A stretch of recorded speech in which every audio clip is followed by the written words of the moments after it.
तो जनक जी का अहंकार ज्ञान के कारण ही नहीं रहा था, पर जिस आनंद में मन लीन था उस आनंद से मन हटकर श्री राम जी की ओर आ गया। विश्वामित्र जी ने कहा कि ये सबको प्रिय हैं। राम जी ने सोचा बड़ी कठिनाई, जहां मिल जाए दो ज्ञानी वहां सगुण भगवान को बड़ी परेशानी। एक कहते हैं, अच्छा विश्वामित्र जी ने पूछा ये आपको कौन लगते हैं? जनक जी बोले हमें तो ऐसा लगता है कि ब्रह्म है। विश्वामित्र जी ने कहा ब्रह्म तो एक है, ये तो दो दिख रहे हैं। का उभय वेश धर की सोई आवा, दो रूपों में आ गए। अच्छा अच्छा, ब्रह्म इंद्रियों का विषय नहीं है, ये इंद्रियों के विषय दिखाई दे रहे हैं आपको। जनक जी ने कहा जहां कहा गया ब्रह्म इंद्रियों का विषय नहीं है, उसका अर्थ यह है कि इंद्रियां उस तक नहीं पहुंच सकती, लेकिन वो चाहे तो वह तो इंद्रियों तक पहुंच सकता है। नयन विषय मोह कहां भयो। तब विश्वामित्र जी ने व्यवहारिक परिचय दिया। कब? जब राम जी मुस्कुराए, और राम जी मन ही मन मुस्कुरा रहे। अब यह भी मर्यादा है। अब बड़ों की बातचीत में मुस्कुराना भी तो अच्छा नहीं है, लेकिन राम जी की हंसी रुक ही नहीं रही, तो मन मुस्काए। और राम जी जब मुस्कुराए तो ये मुस्कुराना क्या है? कही ये माया हास बाहु दिगपाला। और भगवान मुस्कुराए तो विश्वामित्र जी बोले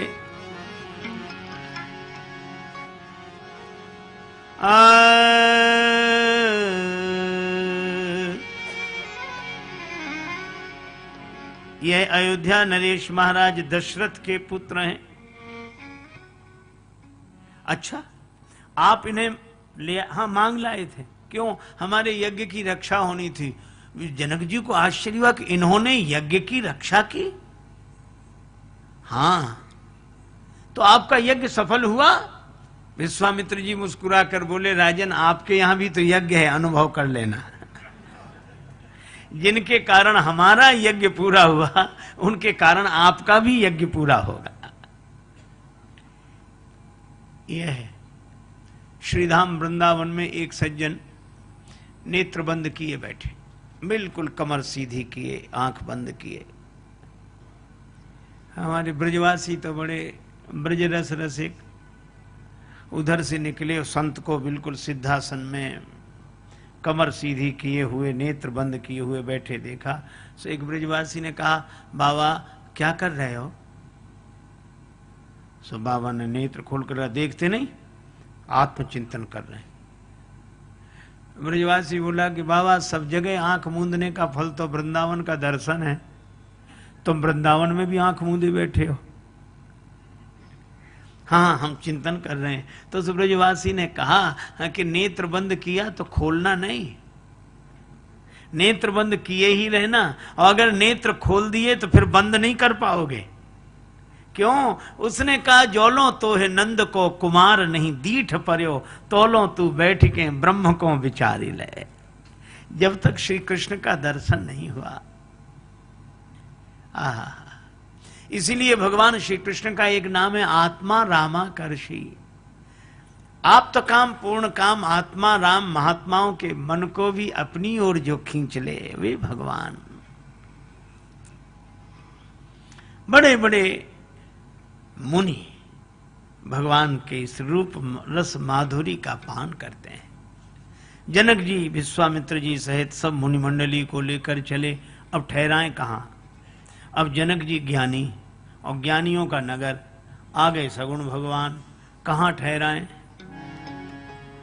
तब तुलसीदास जी कहते हैं सुंदर सदन सुखद,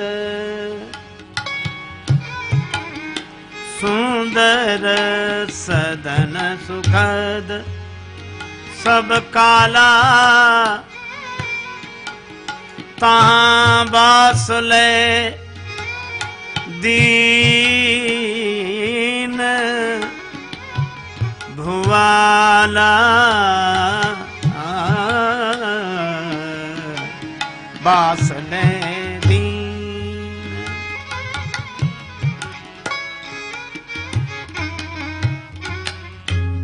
सुंदर सदन, आहा, सुंदर सदन की विशेषता क्या? सभी ऋतुओं में सुखद, तहां बास लय दीन, लेकर दिया। ये भवन किसी का था, लेकर दिया। इसका अर्थ जिसका भवन था उससे खाली कराया, उससे लिया, फिर श्री राम जी को रहने के लिए दिया। तो ये भवन किसका? तब श्री तुलसीदास जी कहते हैं, सिय निवास सुंदर सदन शोभा किम कही जात। यह श्री सीता जी का निवास स्थल है। आहा, सगुण भगवान ज्ञानी के यहां आ गए, तो ज्ञानी के यहाँ भक्ति का भवन है। श्री सीता जी भक्ति हैं। तो जनक जी ने कहा कि बेटी इस भवन को तुम खाली कर दो तो भगवान इसमें ठहर जाएं। भक्ति के भवन में भगवान ठहर जाएं। श्री सीता जी ने कहा पिताजी फिर मैं कहाँ जाऊंगी? कहा बेटी तुम हमारे भवन में ठहर जाओ। और यही जीवन की सार्थकता है, जब भक्ति के भवन में भगवान ठहर जाएं और भक्ति हमारे मन के भवन में ठहर जाए, यही जीवन की सार्थकता। वहां ठहरा दिया, भगवान ठहर गए। आहा, और जहां भगवान ठहर जाए तो सभी भगवान से नाता जोड़ते हैं। एक भक्त ने कहा, हे विधना तो से अचरा, ओ राम हे विधना तो से अचरा, पसारी मांगू जन्म जन्म दीजो मोही, ब्रज बसिबो जन्म जन्म दीजो मोहि ब्रज बसिबो।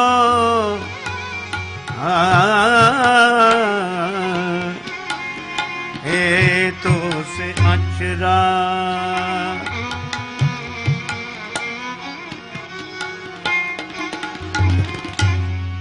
ग्वाल की जाति सामी पे नंद घर, नंद नंदन संग हिली मिली रही वो, हे विधना तो से अचरा।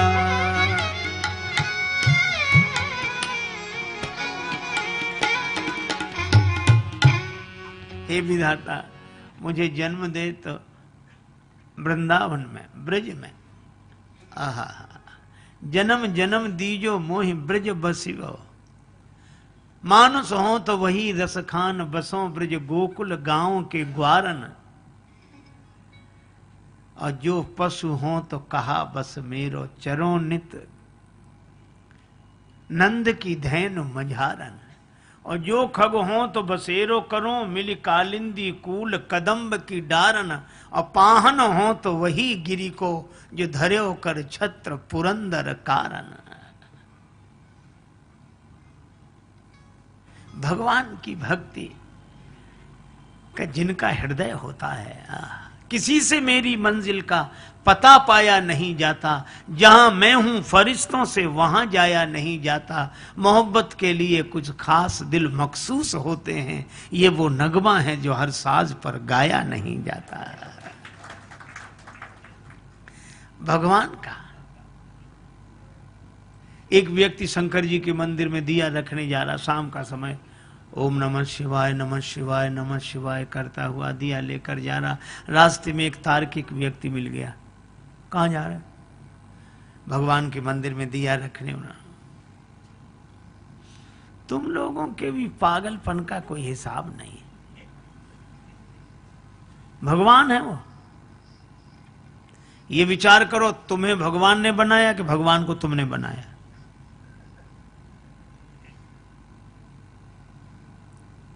वो आदमी सोचने लगा कि हम तो भगवान की पूजा के लिए जा रही, कहां से तर्क करने वाला रास्ते में मिल गया ये। तो उसने कहा कि भैया तुम बताओ क्या करें हम तो मंदिर में दिया रखने जा रहे हैं, पूर्वजों से हमारे सब पितर यही करते आए हैं, तो वो क्या बोला, इतने दिनों से गलती चली आए तो क्या सही मान ली जाएगी? इसका अर्थ तुम भी गलत, तुम्हारी पीढ़ियां भी गलत। उस व्यक्ति ने कहा तो हम क्या करें ये बताओ। वो बोला विचार करो, ये दिए में ज्योति कहां से आई? अब है विचित्र बात की नहीं? अब दिए में ज्योति कहां से आई? उस व्यक्ति ने सोचा कि अगर हम कह दें कि माचिस की तीली से आई तो ये पूछेगा कि तीली में कहां से आई। इस कहां का तो अंत ही नहीं है। उस व्यक्ति ने बड़ा अच्छा काम किया। जैसे ही उसने पूछा कि दिए में ज्योति कहां से आई, उसने फूंक मार कर दिया ही बुझा दिया। जैसे ही दिया बुझाया तो उस व्यक्ति ने कहा कि तुमने दिया क्यों बुझा दिया? तो यह व्यक्ति बोला कि अब तुम ही बताओ दिए की ज्योति कहां गई?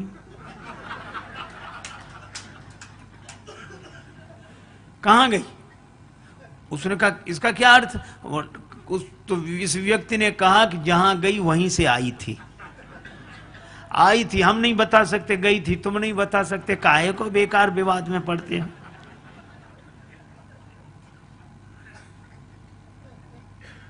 अच्छा, इस तर्क से कुछ हल भी नहीं होता, कुछ हाथ भी नहीं लगता। तर्क से आप कुछ भी सिद्ध कर दो। महाभारतकार कहते हैं तर्को अप्रतिष्ठा। इस तर्क की कोई प्रतिष्ठा नहीं है।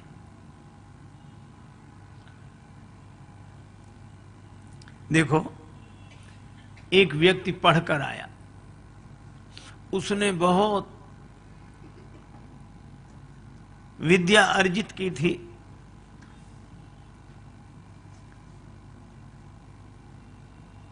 मां ने कहा कि बेटा तू अभी अभी लौटा है, स्वल्प आहार कर ले, 2 लड्डू खा ले।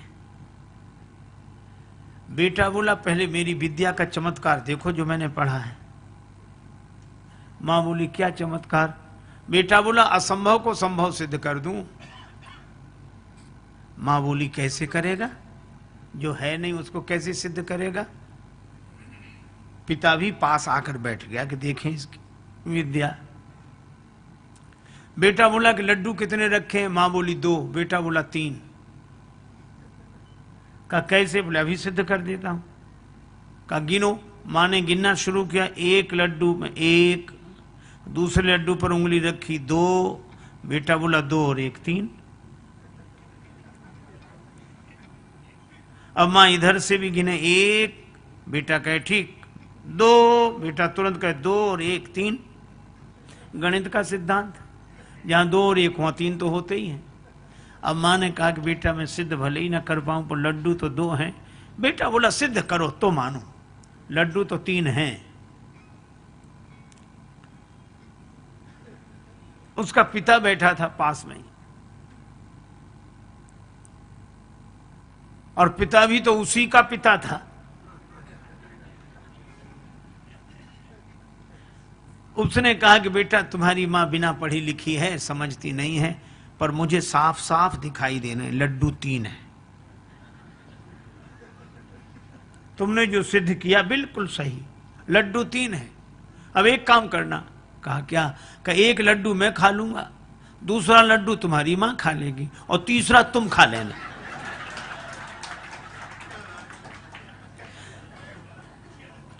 अरे भाई हाथ लगा क्या? इश्क वाले कर गए तय मंजिलें, इश्क वाले कर गए तय मंजिलें, आकिलों के रास्ते दुश्वार थे। एक आदमी गांव में गया अपने मित्र के साथ, घूमने निकला तो छोटा सा गांव, एक व्यक्ति तेल बेचता था, अकेला आदमी, और भीतर उसने कोल्हू चला रखा और बाहर बैठकर तेल बेचे। इस व्यक्ति ने देखा कि अकेला आदमी कैसे करता है, तो उसने कहा कि तुम ये बैल को हाँकते नहीं हो और कैसे बिना तुम्हारे चलाए चलता है? तो उस आदमी ने कहा कि बैल को मैं हाँक देता हूं और जब चलने लगता है तो बाहर आके बैठ जाता हूं, तो उसे पता नहीं लगता कि तुम पीछे हो। तेल बेचने वाले ने कहा हमने उसकी आंख पर पट्टी बांध रखी, सो तो ठीक है, लेकिन तुम बाहर बैठे हो, बैल अगर चलना बंद कर दे तो तुम्हें कैसे पता लगेगा? तेल बेचने वाला बोला हमने उसके गले में घंटी बांध रखी, चलना बंद होता घंटी बजनी बंद हो जाती, हम फिर जाके हाँक देते हैं। पर वो तार्किक मानने कोई तैयार नहीं। वो कहने लगा कि नहीं ये भी कोई बात नहीं हुई। कहा क्यों? कहा ऐसा भी तो हो सकता है कि बैल एक ही जगह खड़ा खड़ा गर्दन हिलाता रहे, एक ही जगह खड़ा खड़ा गर्दन हिलाता रहे तो भी तो घंटी बजेगी। तेल बेचने वाला हाथ जोड़ के बोला बाबूजी वह बैल है, आपकी तरह तार्किक नहीं है। ये तर्क वाले एक ही जगह खड़े खड़े गर्दन हिलाते हैं। अरे भाई भगवान की भक्ति का सुख लो, भगवान की भक्ति का आनंद लो। जनक जी जैसे ज्ञानी भी भगवान के भक्त हो गए।